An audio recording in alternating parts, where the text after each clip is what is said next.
One morning, everything was already done. Emails answered. Reports filed. Meetings summarized. While he slept. Modern humans spend 90,000 hours of their lives working. That's 1/3 of every waking moment you will ever have. But for nearly all of human history, that number was impossible. Jobs didn't exist. There were no wages. No boss. No schedule. So what did people actually do all day? And what does that tell us about what's coming next? The answer is way more interesting than you think. And it starts 300,000 years ago. Let's go back. In 1963, anthropologist Richard Lee tracked the daily activities of the Kung San people in what is now Botswana. He found adults spent roughly 17 hours per week securing food. 2.5 days. That was the whole job. The rest of the time, they did whatever they wanted. Anthropologists have since studied dozens of groups. Hadza in Tanzania. Ake in Paraguay. Martu in Australia. Different continents, different environments. Same result. 15 to 20 hours per week on survival. Every single group. Everywhere on Earth. For 300,000 years. For context, you probably work twice that. Done by noon. Every single day. For 300,000 years. No alarm required. Marshall Solons called them the original affluent society. Not rich in things, rich in time. The academic world did not believe him. The data disagreed. You will spend 90,000 hours working across your lifetime. Your ancestors spent roughly 25,000. They used the rest for something else entirely. What was that something else? That's where it gets interesting. First, the bones. Hunter-gatherer skeletons are taller, stronger, with better teeth and less joint damage than the farmers who replaced them. In 1994, explorers discovered Chauvet Cave in southern France. Inside, paintings of horses, lions, and rhinoceroses created 30,000 years ago. Not crude drawings. Sophisticated art with perspective, shading, and movement. Someone spent days deep inside a cave by firelight. Not for survival. For beauty. In Blombos Cave, South Africa, shell beads 100,000 years old. The nearest coastline was 20 kilometers away. Someone walked 40 kilometers round trip just to collect shells to look beautiful. In Hohlfels, Germany, a 40,000-year-old bone flute carved from a vulture bone. 5-finger holes, perfectly spaced. Whoever made this understood music. Spent significant time crafting something with zero survival value. Cave art. Shell jewelry. Musical instruments. This isn't a species barely surviving. This is a species with time to spare and no understanding of the word productive. You wake up around dawn. The fire from last night still smolders. Someone adds wood. Breakfast is social. People talk. No to-do list. No inbox. No place you need to be at 9. Around mid-morning, a small group might leave to hunt. But here's the key, you don't go every day. If the hunt was successful 2 days ago, you stay. When hunting happens, it's not the frantic chase you see in films. Humans are persistence hunters. We're the only species that can sweat while running, so we jog animals until they overheat and collapse. The hunt takes 3 to 6 hours. Then the animal is carried back. Everyone eats together. And by early afternoon, the productive part of the day is completely over. Done by noon. Done by 2 at the latest. Done. The afternoon is yours. People rest in the shade. Talk. Play with children. Make jewelry from shells or animal teeth. Carve designs into bone. Nap. Do nothing in particular. Anthropologist James Sussman documented that among the Yikung, adults spend roughly 6 hours per day in social time. Not working. Not sleeping. Just being with other humans. Then the sun sets. And this is when something remarkable happens. In 2014, anthropologist Polly Wiesner analyzed hundreds of hours of recorded conversations.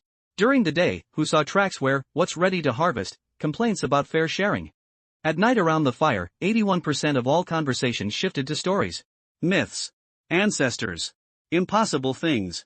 Jokes that made everyone laugh. Things you can only think about when your stomach is full and you're safe. And then sleep. But not the way you sleep. Historical records confirm that before artificial light, humans slept in 2 4-hour phases, with a 1 to 2 hour wakeful window between them. Used for reflection, prayer, quiet connection. The thing we now call insomnia was the standard human experience for 300,000 years. 3 hours of effort. The rest for living. That was the deal for 300,000 years. Then someone changed it entirely. 10,000 years ago, someone planted seeds instead of following animals. Populations grew. More mouths meant more farming. Which meant no going back. Before, 15 to 20 hours a week. After, sunrise to sundown. Every day. No personal days. No mental health mornings. Deal broken. The bodies tell the story. Early farmers were shorter. Spines curved from repetitive bending. Teeth rotted from grain-heavy diets. They died younger. We got more people. We paid for it with time. Scientists describe the agricultural transition as one of the worst voluntary health decisions in human history. We made it anyway because once you start, you can't stop. Then the Industrial Revolution. 12-hour shifts. 6 days a week. Children in mines at age 7. Workers pushed back for 70 years. Strikes. Riots. Arrests. Deaths. Henry Ford discovered 40-hour workers outperformed 60-hour ones. He implemented it in 1926. Took full credit. Did not mention the unions. Progress. Then email. 1971, 2 computers. 4 feet apart. It seemed completely harmless. Today, 120 emails per person per day. 2 hours just reading and responding. Every single day. The mammoth was harder to kill. But it didn't send a follow-up. 62 meetings per month. 71% considered unproductive by the people sitting in them. Most people spend meetings wishing they were somewhere else, while the meeting fills the time that could be spent doing actual work. No free time. No afternoon by the fire. No bone flute. No 40-kilometer walk for something beautiful. All of it gone. And then one Tuesday, with no announcement, something changed. The emails started writing themselves. The reports, the schedules, the first drafts. First a little. Then a lot. Then most of it. McKinsey, 30% of tasks and 60% of jobs automatable today.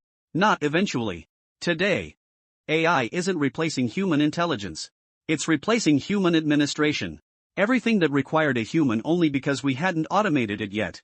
Underneath all of that, a smaller category. Decisions that require judgment when rules run out. Relationships that require trust built over time.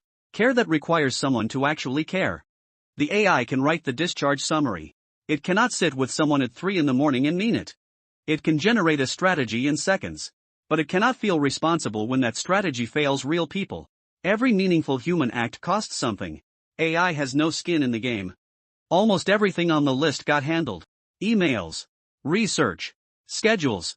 Formatting. All checked. Except one item nobody wrote down, meaning. For the first time in 10,000 years, the afternoon belongs to you again. The question is whether you know what to do with it. Here's what nobody tells you.